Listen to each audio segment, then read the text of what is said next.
Welcome back to MLB Tonight. I'm Robert Flores, here alongside with former GM Dan O'Dowd and baseball researcher Sarah Langs. MLB Draft Combine is coming up. It's always an exciting time. Dan, what can we expect? What are you going to be looking for? Well, Robert, for me, this is one of the most important events on the baseball calendar each and every year. If you look at it, all the clubs get a chance to answer the questions they have on the players. And then all the best players in the country get to showcase their skills in front of 30 clubs. So, I mean, I'm just really excited to see what's going to happen. Sarah, it's a 4-day event. It's held at Chase Field in Phoenix.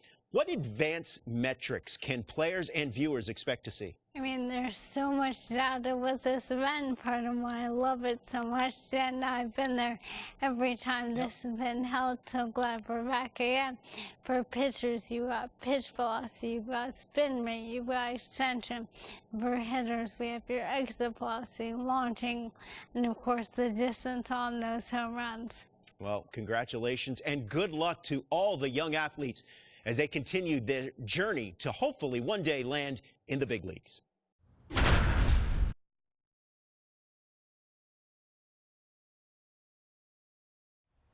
Welcome to day one of the MLB Draft Combine from Chase Field in Arizona. The top high school and college player prospects showcased their skills this week, giving all MLB clubs another opportunity to evaluate this year's draft class. It should be an impactful few days here in the desert. Alongside Sarah Langs, I'm Dan O'Dowd, and it's time for batting practice. So let's focus on what's happening down in the cage.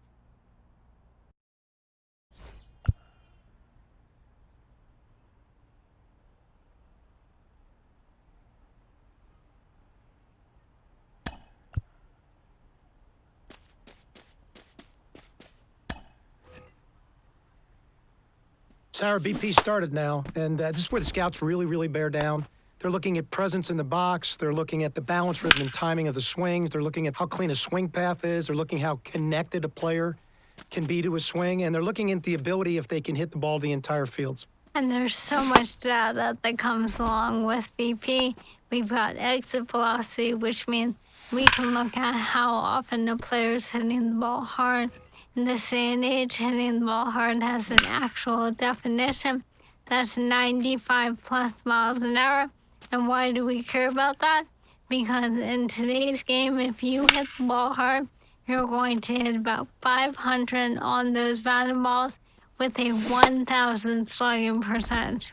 Another stat we'll look at is launch angle, and what we define as a sweet spot batted ball is 8 to 32 degrees of launch angle, basically a line drive. So I'll be looking at how often these players will be making that kind of contact as well. You know, I think about big league players like Alvarez, Judge, Ohtani, Trout. Their hard hit ball data is crazy. Their launch angles are very consistent.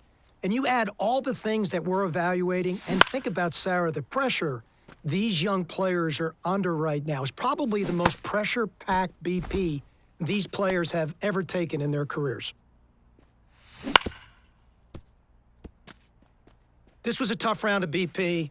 You can almost see from the very first swing that he was outside of himself, trying to do too much, a lot of lift and separation swings, trying to hit for power, not trying to stay within himself. Again, these are the nerves and pressure of the moment, and this will be a great learning experience.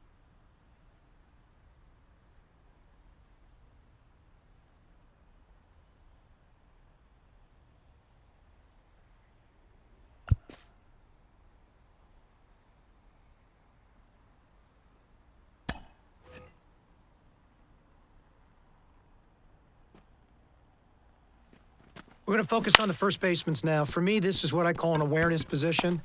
You always have to be aware of where you are in the field and what type of play you have to make to affect the outcome.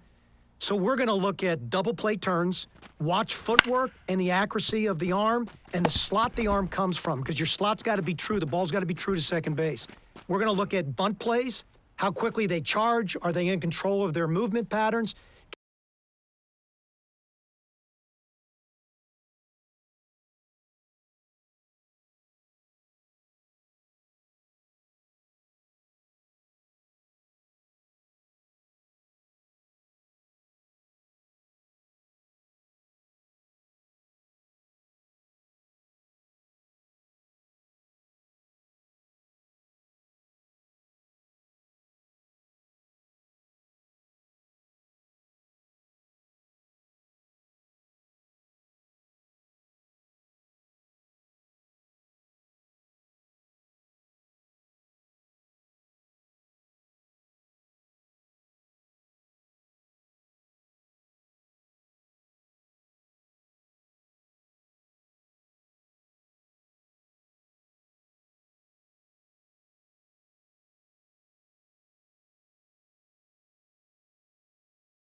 Can they make an accurate throw to third base on the run?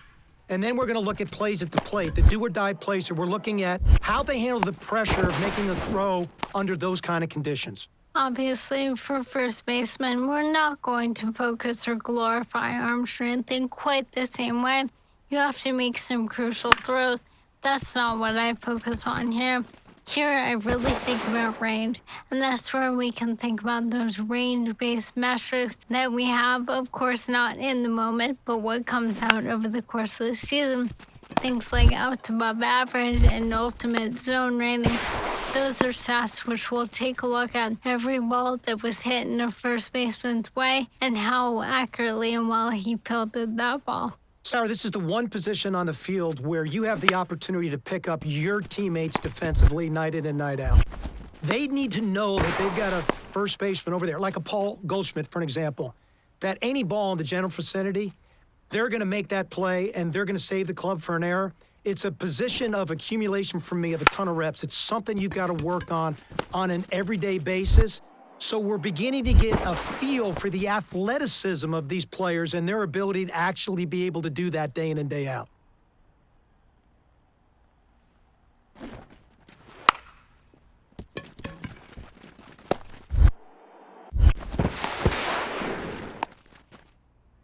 I'd say this one was okay for me. I love the projection on this young man and his body, but I could see he's very raw in his skill set. He's going to need a lot of work, but there's a foundation there because of his size, his strength, and his arm strength, with the right kind of work and teaching to turn himself into a solid infielder.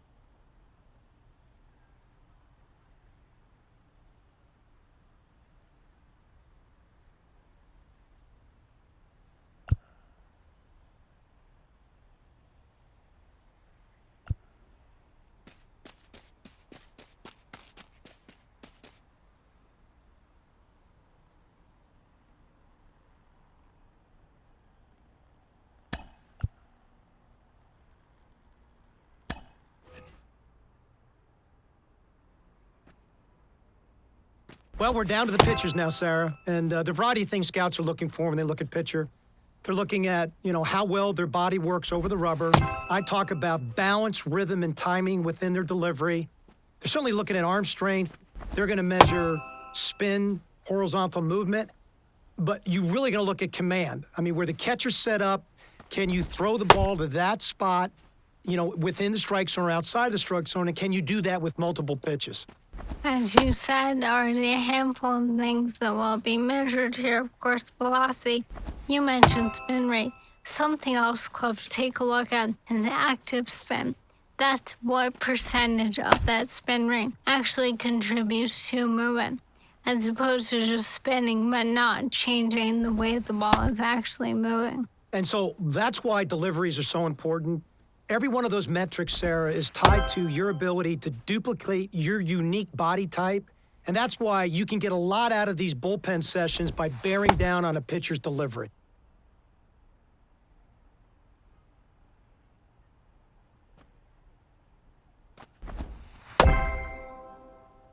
Solid average. Real good feel for the delivery. Arm strength is only average. Hand speed is only average.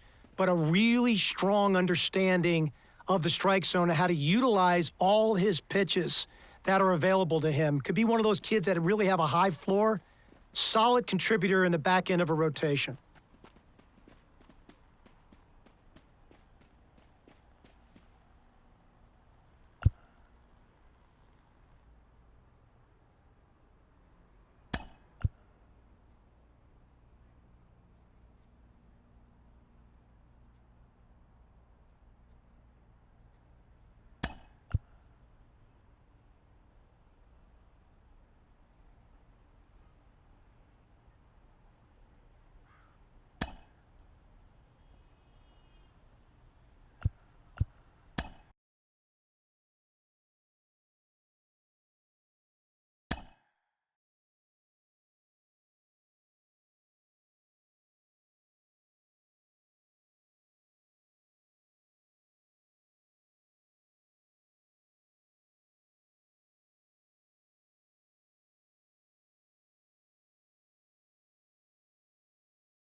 Welcome to day 2 of the MLB Draft Combine at Chase Field in Arizona. I'm Ben Gelman, and today we'll get to see some of the brightest prospects out there go head-to-head and put their skills on display to boost their draft stock.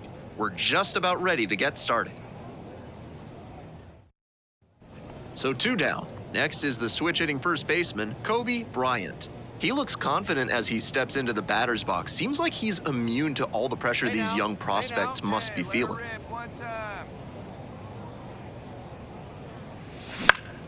Swing and a foul over the screen and back out of play. These tournament games are, of course, just a part of the larger picture here at the Combine. Drills and assessments measure each player's fitness, strength, agility, and on-field performance, as well as other skills. Pena on the move. Gets there, got it. They leave 1 runner on base. We'll go to the bottom of the second, no score. Let it fly now. Runners at first and second, and nobody out.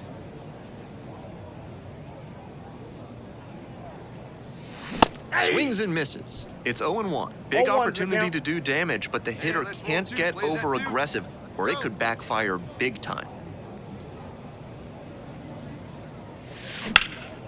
Fly ball, left field. Go-ahead run on base. Jeremy Rodriguez digs in now.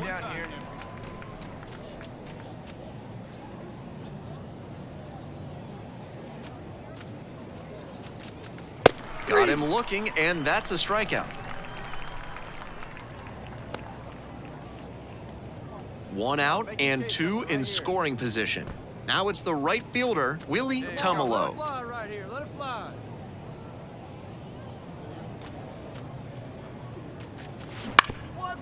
Grounder up the middle and handles that one. Now 2 away, and they get a run across.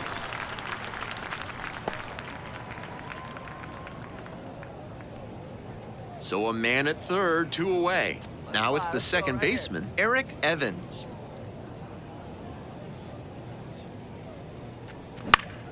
Here's a grounder up the middle. Great grab on the dive. On the money. Nice play. Making it look easy at second. Let's take another look at this one. That's going to get you some high fives in the dugout.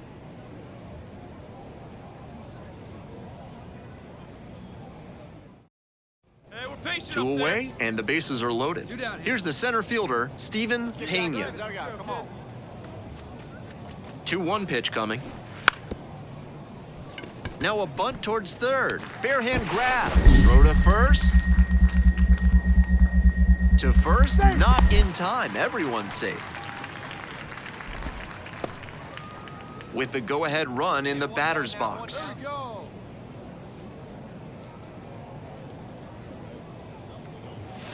First pitch, that's in for a strike. That's a great approach with the bases loaded. He did well to get a strike and get ahead in the count.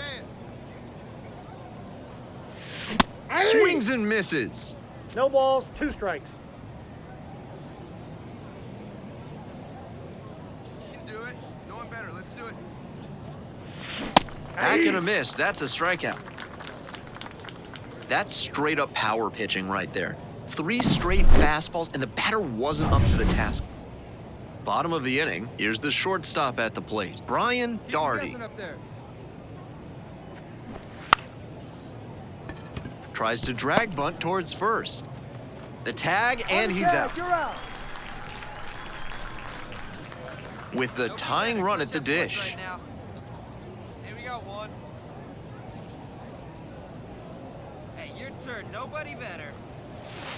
That 1-0. one not close. And that is ball 1. Hey, double them up. Let's go. Hey, it's your turn. Drive them in. Steal! Runner on the steal! move. Loud contact. This one's soaring. It's gonna carry. It's gone. And we're all tied up.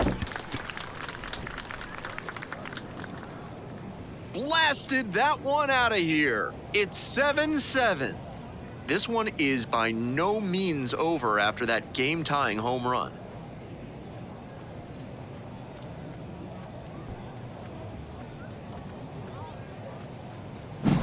That was a low 90s fastball, and it wound up in a spot that was entirely too hittable. A pitcher who doesn't have great velo on the fastball has to locate better than that.